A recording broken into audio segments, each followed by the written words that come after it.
2, 1. Could you just begin by telling us your name and where you were born? Where?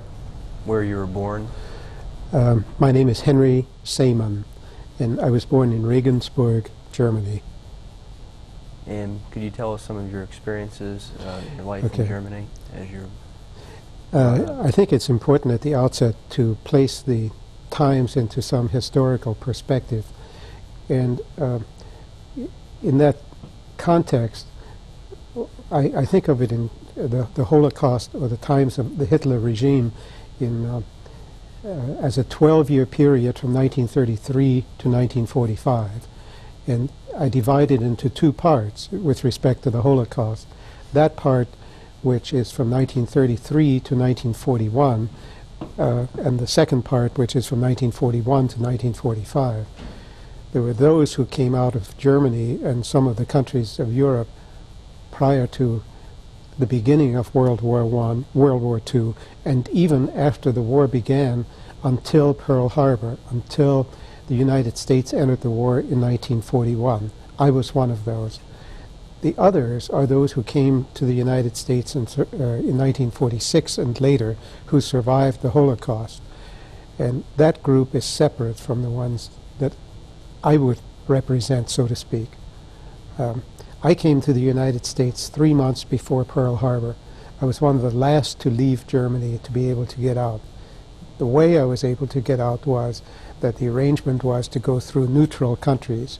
It was then possible to go from Germany to France. France at that time was occupied by the Nazis, and there was the Free French government, the Vichy government, and it was possible to get out through Spain or Portugal, neutral countries at that time. I left Germany in July 1980, was in Spain in August 1980, and came over on the boat just before. So I was really one of the last to get out. All immigration, to my knowledge, was stopped, ended on December 7th at the time of Pearl Harbor, because there was no safe haven at that point. And the part of the Holocaust that resulted in the death of the millions really occurred in 1942, 3, 4, and 5. That's when the 6 million were really killed. The concentration camps existed before then, but the mass killings, to our knowledge, did not occur until the war was in full force and the United States was in it.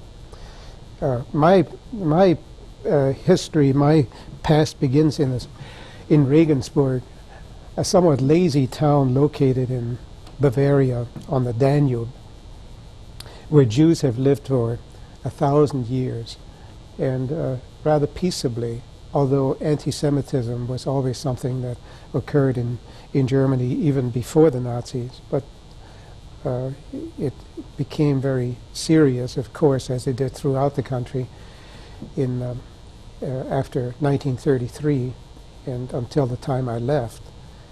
Now, how old were you in 1933? 6. I was 6 years old when Hitler gained power, and I was 14 years old when I left. Mm-hmm. At that time, there was a Jewish day school, which is what I attended for 7 years. My father was a so-called hero on the German side in World War I. He received a decoration called the Iron Cross. He suffered an injury in World War I and died in 1929 when I was 2 years old. Had he lived, his heroism would have no doubt been rewarded, as was the heroism of all the Jews who happened to serve on the German side in World War I, and that's by the being put into the concentration camps and as many of the other people, or as everyone else was. So I attended elementary school in Regensburg under the tutelage of Jewish people from 1933 until 1940. So you lived with your mother and your sister? With my mother and my sister, right. My most vivid experience is Crystal Night. Crystal Night was a time after the German ambassador to France was assassinated by a German youth whose parents had been maligned by the Nazis. This occurred in Paris on November 7th, 1938, and 2 days later was Crystal Night, known because it was at that time when the Nazis came into the homes of all the Jews and broke crystal, literally overturned furniture with crystal and overturned all other furniture they could find and simply devastated the homes of Jews, and at the same time went to synagogues and burned about 200 synagogues, including the synagogue in Regensburg. What I recall particularly was that we heard the noise in the middle of the night of windows breaking and the heavy footsteps of stormtroopers rushing into the house. And there was a man living at our home who protected us, who stood before the door where my mother and I were huddled, and he told the Nazi who was about to rush in that es ist eine Frau und ein kleines Kind. It's a woman and her small child. And he made some mention about her husband died of a World War I injury, and the stormtrooper opened the door and saw two frightened people and closed it and never went beyond that. So we were very fortunate. Everyone else, or most of the adults, were taken to the Gestapo station and were later shipped to Dachau, which is perhaps 100 to 120 miles from Regensburg.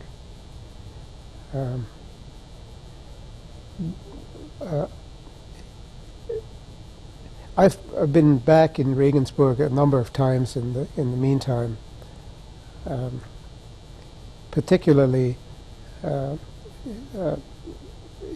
I suppose what has caused me to return is the fact that I was professionally a newspaper reporter for many years, and the curiosity of it all caused me to do it. And I'm glad that I did.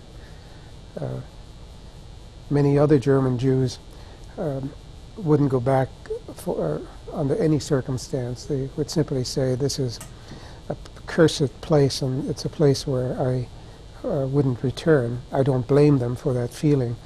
Mine simply is different, and I have returned a number of times.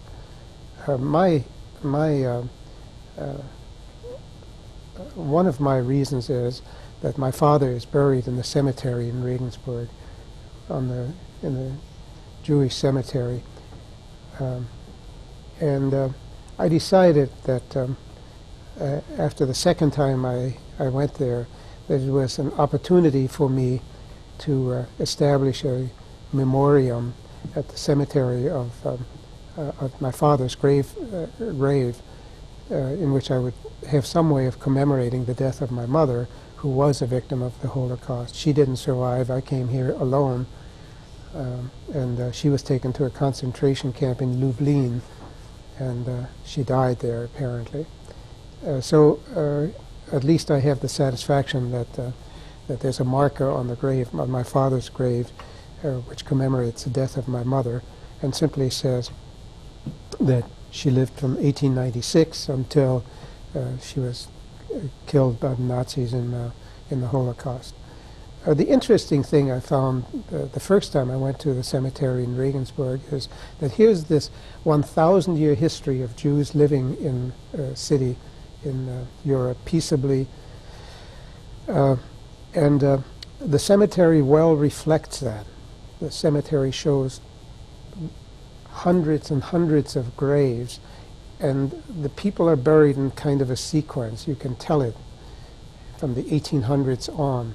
And as you get into the 1900s, there are periodic burials yearly, 2 or 3 a year, 5 a year. And then it stops in 1941. And no one died in Regensburg. There were no deaths from 1941 until perhaps 1946 or 7, when a few Jews trickled back and they're buried there again. So at the time that 6 million died, they died elsewhere. They didn't die where they came from. And I think it makes a real impact on you to see that in a place where so many died, no one died during that period, and no one is buried in the Jewish cemetery. That's all I can think of at the moment. When you went back to Regensburg, how did it change? How did the city change from what you remember it when you were a child? Well, curiously, I traveled like a typical American, and had a rented Hertz car, and I had absolutely no difficulty finding my way around. I'd been gone for 25 years the first time I went, and just blew into town and drove around as if it were Columbus, Ohio, or Dayton. I just knew my way. I was interviewed by the newspaper the first time I was there, and it was quite cordial, but strained. In fact, every time I go to Germany, it's a difficult experience for me, because every time I look at someone who is 60 or over, I see a swastika, I see a Nazi. I know that person was a Nazi. I know what they were up to, and now, of course, there are these great people who would deny that they were involved. But anyone who was there knows they were involved.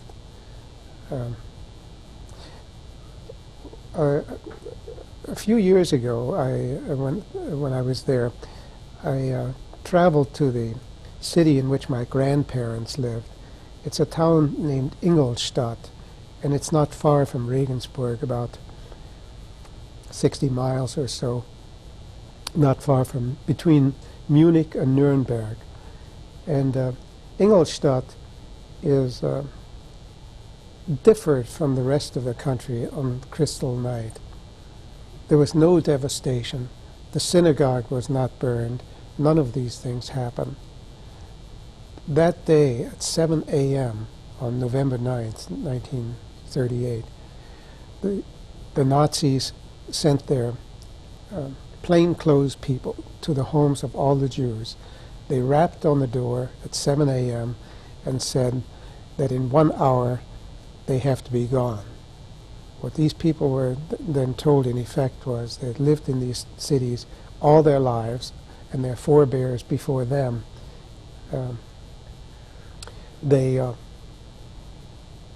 it was over. If we can imagine ourselves being told in the places where we live that we have to leave in 1 hour, take along anything that we can,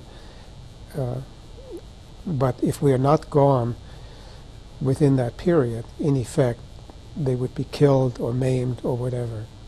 And that's what happened in Ingolstadt to all the Jews. They simply left, were here now and gone an hour later, to the train station. The men and women, to my knowledge, were not taken to concentration camps as the others, but they simply were homeless, destitute. They were suddenly out of home. It so happened that the synagogue in Ingolstadt was located within a cluster of buildings, and the reason it couldn't be burned was that if you burn the synagogue, you burn the cluster of buildings connected to one another, contiguous to one another. And they were located in kind of a courtyard. And I went back there a few years ago, and it was an amazing experience. I remember myself being there with my grandfather and my grandmother in an Orthodox shul. And as you went through, there were, it looked in a state of total disarray. It was pretty obvious that some carpenter had worked there over the years. This is a period of 40 years had passed since it was a synagogue. And but as I looked closer, there was a menorah hanging there, and the ark, some leftovers of the bima were still there, and there were curtains inside the ark where the Torah was housed back then. And I was really, truly moved by that experience. In fact, later that evening, my wife and I ate in a German restaurant where they had that eerie feeling of all these older men gathered together who were having a good time, and I was feeling that this was the Nazi clutch of years ago that was now had long forgotten those days. But after that, I found a Catholic church, and next to it I found a school where children were playing soccer.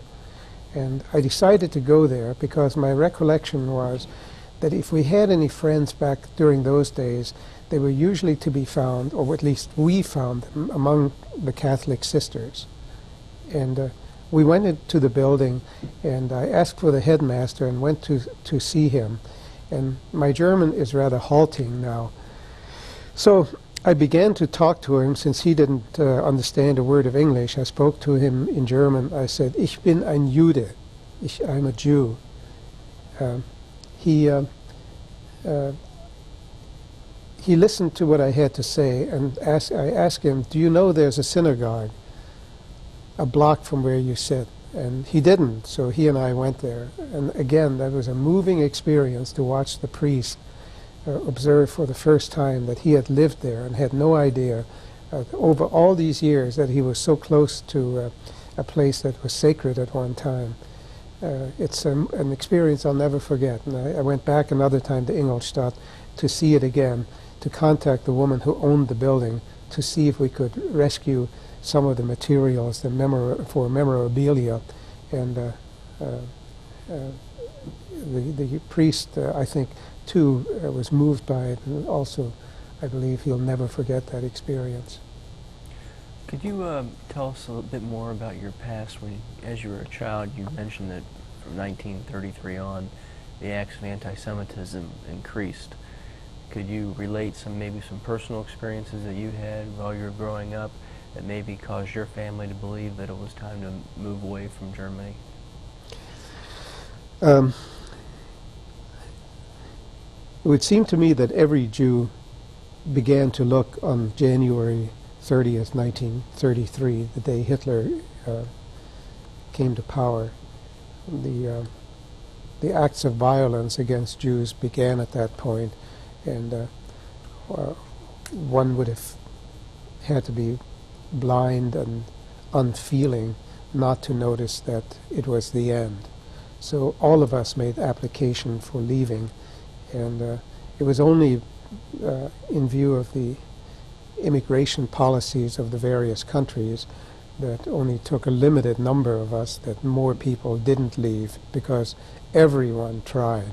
Only the eldest of our people thought they could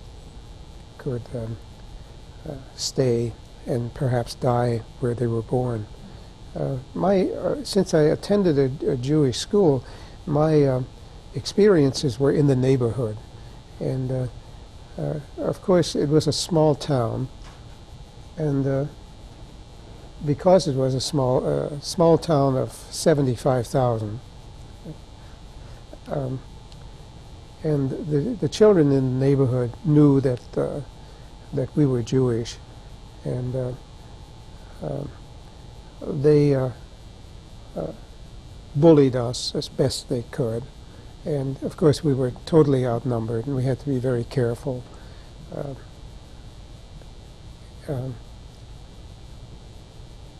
So in a sense, we did not have the contacts that one would have had being in a public school or being even in a parochial school. where the Jews were in the minority. Do you remember any things happening as far as in the city with business people, acts of anti-Semitism committed against them? It all came to the fore. There were acts of anti-Semitism throughout the period, but it all became pronounced on Crystal Night, when all the Jewish businesses were destroyed, sacked in one form or another. Either all the windows were broken out, and there wasn't, to my knowledge, a Jewish business, a Jewish-owned business in Regensburg, or I suppose most anywhere in Germany after that time. As far as do you remember the Jewish population? You said that after Kristallnacht, Jews were transported to Dachau and other camps. The Jews who were afterwards. The Jews who were transported to Dachau were released within 6 months, by and large. There were exceptions. Some were released, the older were released within a few weeks, and gradually they were all released, and they all came back, I recall, with horror stories about how they were beaten, how they were forced to stand in the cold for hours, how if they moved they were beaten and punished. It was a humiliating, devastating, demeaning experience for all of them. And the younger they were, the worse the treatment appeared to be. So some friends of yours I've been in Dachau a couple of times since then. The first time was in 1963, and it was truly one of the shocking experiences I had ever, one of the most shocking experiences I've ever had. I recall that after seeing the place where Jews were lined up against the wall and mowed down mercilessly, all I could think of doing was turning in my rented car, hopping off on a plane and heading to my next point of stop, which happened to be Paris. And I think I was there 3 hours after leaving Dachau. It simply was not, as I recall, a place where it was just so inhumane that even though we knew what had happened, to see the place was quite an experience. My sister, by the way, was very fortunate. My sister, who was 4 years older than I am, was able to get out of Germany, coincidentally, on November 7th, 1938, 2 days before Kristallnacht. She was in Italy, in Trieste, about ready to board a ship to what then was called Palestine, where she's lived for the last 40-some years. And you said your mother did not survive. Do you recall what happened with your mother? My mother and I parted in Berlin, where I was on a youth transport to come to the United States in July 1941, and I'm sure that she had the premonition that she would never see me again, because she had suffered through being a widow since we were small children, and had been what I would think a very brave woman all those years. She apparently she stayed in Regensburg, and then, as best as I know, after Pearl Harbor and after living for Jews became more and more difficult, she apparently moved to live with her mother in a small city near Regensburg. The name was Straubing. As best as I could piece it together, And this is a history that I have from this new synagogue that has been built in Regensburg since then, that's there now. Um, all the Jews of Regensburg were taken in April 1942, were apparently roused in early morning, pre-dawn, brought to the synagogue. And in the synagogue, in that area where there was a school, the school that I attended, they were apparently in the courtyard of that area. And there's a photograph of the Jews, all from a distance. The people are not identifiable on the photograph because they must have been taken from a distance of 100 yards, just before they were placed on cattle trains to be taken to Lublin. And the record that is in this new synagogue, sort of a chapel, shows where all the Jews were sent. And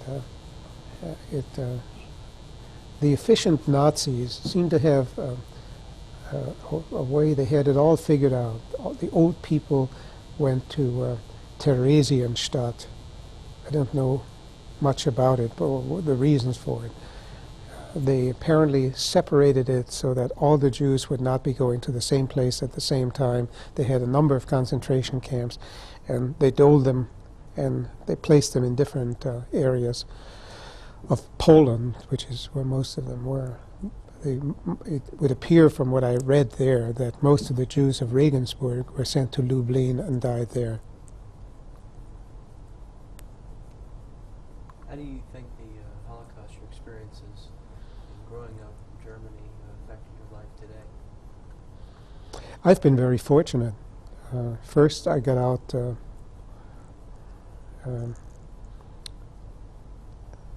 almost defying fate. I was able to attend school. I served in the military at the end of World War II, and having no family at all, I was tremendously fortunate to be able to get a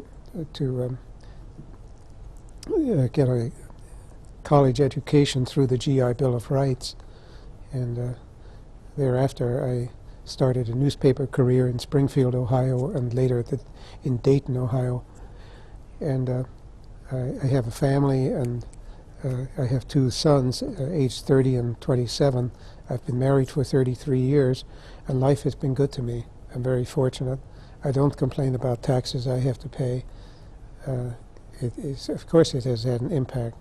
I only dislike myself for not doing more for people, but I seem to be too busy, get caught up in the daily turmoil. It has affected my life in many ways. I hope that from time to time I'm able to contribute. Thanks, Mr. Saeman, for speaking with us today. That was pretty painless.